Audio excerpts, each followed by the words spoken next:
This generation today videotapes you at your worst moments and then posts it to the friends David. of the world. It is TexAgs Rewind presented by Yeti.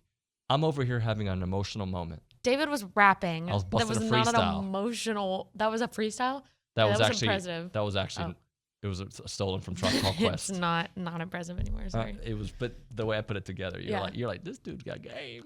On the topic of music, I have a question for you. Oh God. Did you hear that NSYNC might be getting back together? I saw them like post a picture together or something. I thought it was just a bunch of old guys hanging. No, they like presented Taylor Swift an award at the VMAs. Did they say bye bye bye? No. Are they the ones who did bye bye bye? I think so. Okay.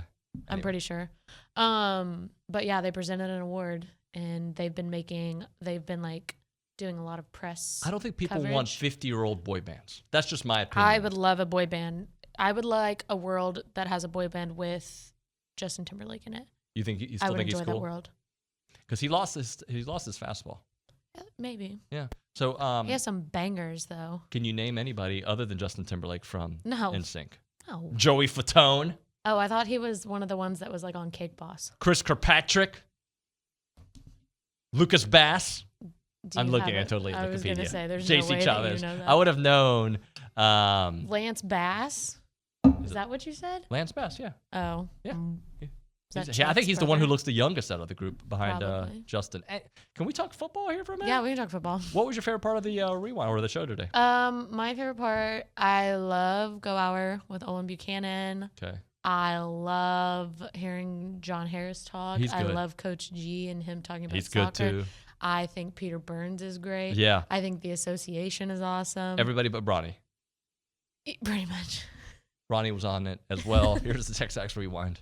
But in your eyes, did they clean some things up that were noticeable even against an inferior opponent, right? Not just being better than them because they're better athletes, but like, did you see some things in technique, some things in scheme, some things in the way they were tackling that showed up to you?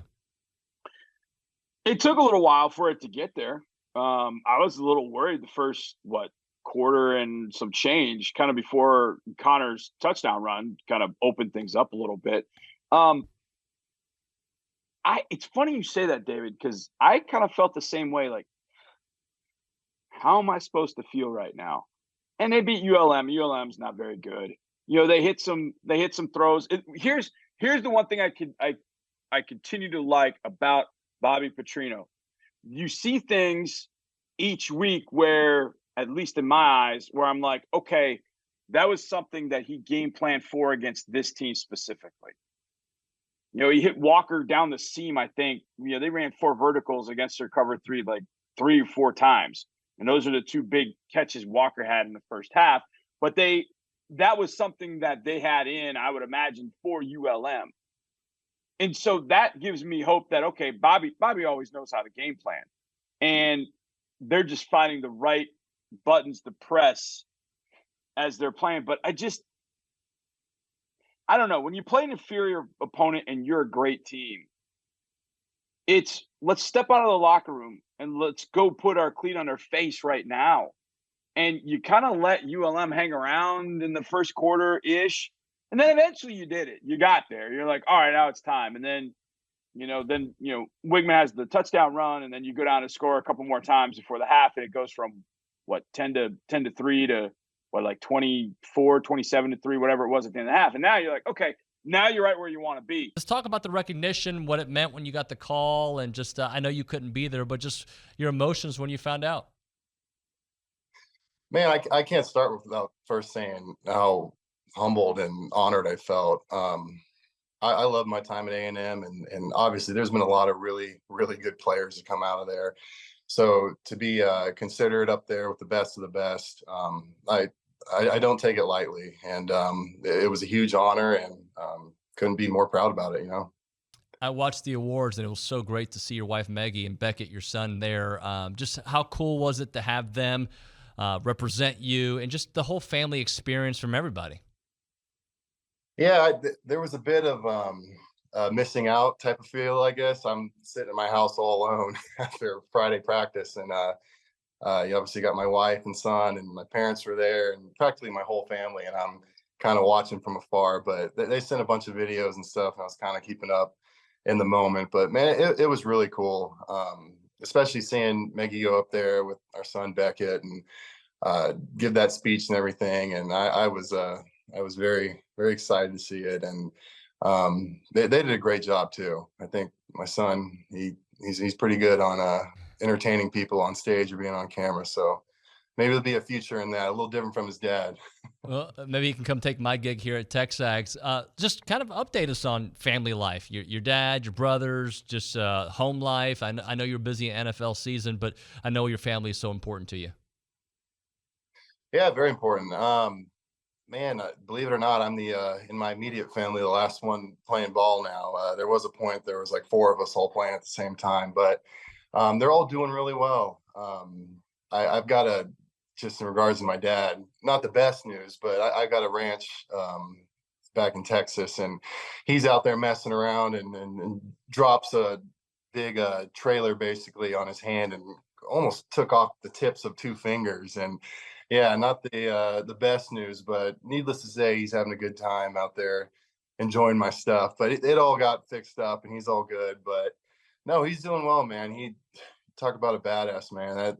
My dad is who I've always tried to, be like, and he doesn't know when to stop. He doesn't. I'll start things off with Terry Bussey, who visited this past weekend. Yeah, I don't think anything's changed. It was good to get him in. Had an outstanding visit.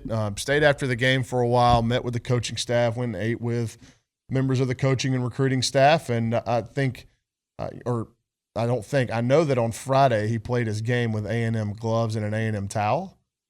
So that doesn't really mean anything. It's just kind of piggybacking on top of the weekend that he had. He's supposed to visit LSU this weekend for an official visit. The plan is still for him to get to all the schools in his Final 5 on official visits before his commitment date, which is at the end of the month.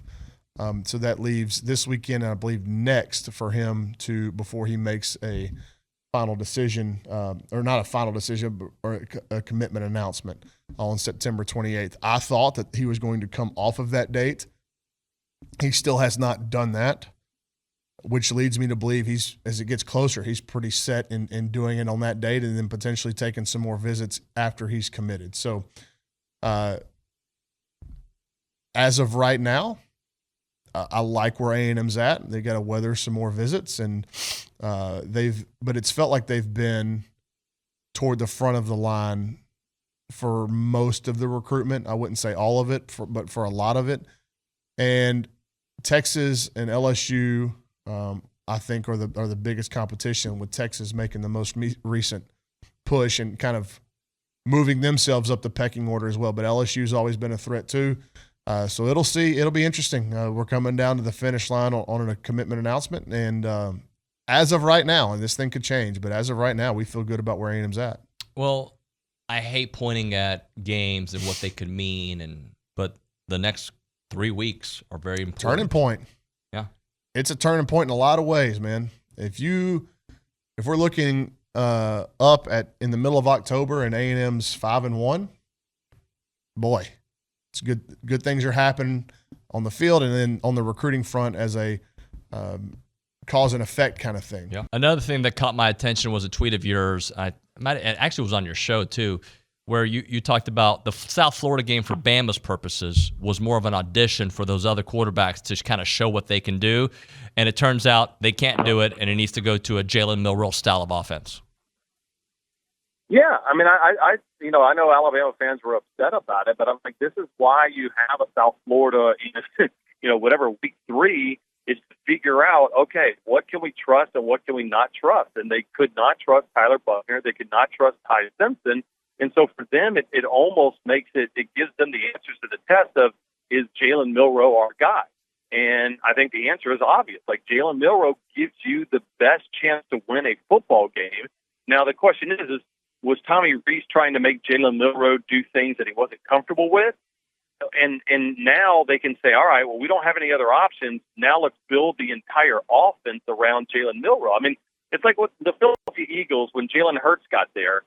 They drafted him and they said, all right, instead of trying to turn you into a prototypical NFL quarterback, we're going to let you do what you did in college. And guess what? It's worked. They built the offense around, it's a novel idea. Build the offense around the guy that has the most amount of talent. So I think that's the conversations that were happening in Tuscaloosa this week of saying, how do we build this offense around what Jalen Milroe's skill sets are versus what he can't do and what we're trying to make him do.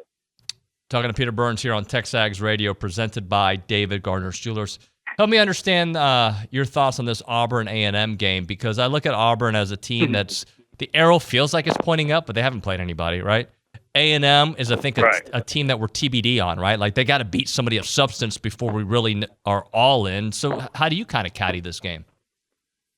I mean, everything on the line here for Texas A&M. I mean, you look at this and you go, all right, we're in year 6 of the Jimbo Fisher experience. There's been ups and downs, more probably downs than they'd like to admit. Quick! Like, comment, and subscribe. And follow our, and subscribe. Bye.